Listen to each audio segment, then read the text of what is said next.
How to troubleshoot common issues in LightCut. First of all, if your app isn't opening or keeps crashing, make sure you are running the latest version of LightCut. Updating the app often fixes bugs and improves stability. If your videos aren't exporting correctly or take too long, check your device storage and internet connection. LightCut requires enough free space and a stable network for smooth exporting.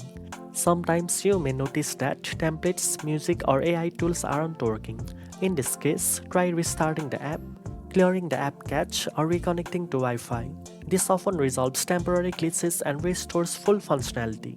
For any other persistent issues, you can uninstall and reinstall LightCut.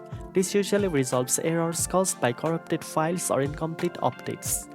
Always make sure your device software is up to date, as compatibility issues can sometimes cause the app to malfunction.